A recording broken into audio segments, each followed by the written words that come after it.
hearing today dealing with the TSA. Airport security is pivotal to our nation's safety and security. We appreciate the thousands and thousands of men and women who serve at the TSA. I think they work hard, they're dedicated, they're committed, they don't know what they're going to see. We have an inordinate amount of guns that are still trying to be taken through airports, weapons of all kinds. It's a very difficult situation with literally tens and tens of thousands of security badges that are out there. We need to continue to have a good, vibrant discussion in this country about the safety and security of our airports and how to do that. One of the things I like to say, and I've said it many times, and I'm sure I'll continue to say it, is we're different in this nation in that we are self-critical. We do take a good, hard look at our security parameters and challenge the notion that the standard status quo is acceptable. One of the things that stuck out to me in the 9/11 report, the commission that came together, is that often government lacks imagination, where terrorists and would-be nefarious characters who want to do harm and provide mayhem, death, and destruction to the United States of America will often be more creative than our security personnel.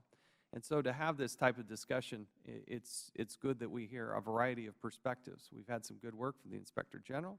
We've had good work from the GAO. We have good perspective from others who have had to deal with highly targeted areas such as Israel. And that's the type of discussion we had today.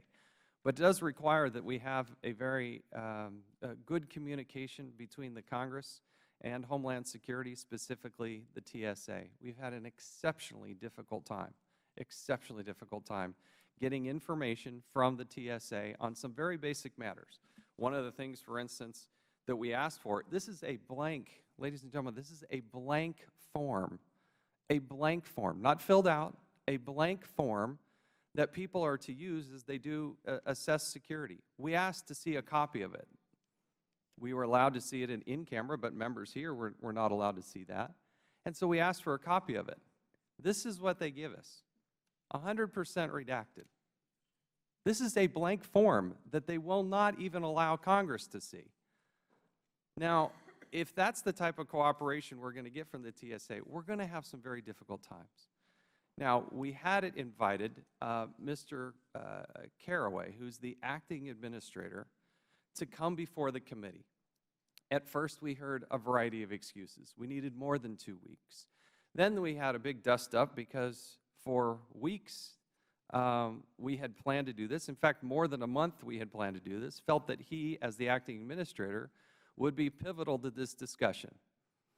But Homeland Security objected to Mr. Ron's presence on the panel.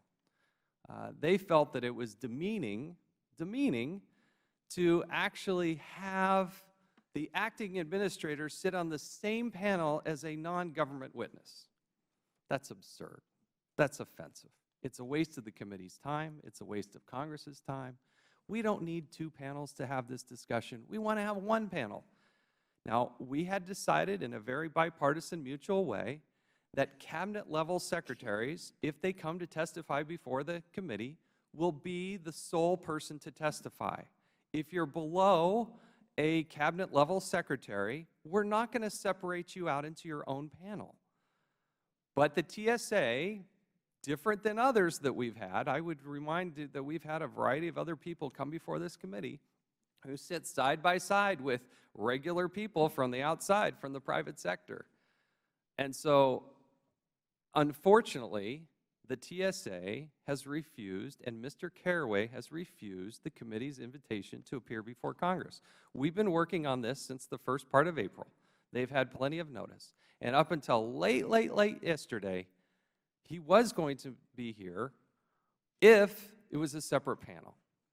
But now, because we are not going to waste this committee's time, we are not going to waste members' time, they are not sitting here today, and we will have less of a hearing because of it. It's an embarrassment that they would do that. They make these decisions themselves, but that is not the way it's going to work around here. TSA had said, well, maybe we'll give you somebody else. It's not the TSA's decision as to who Congress calls to testify.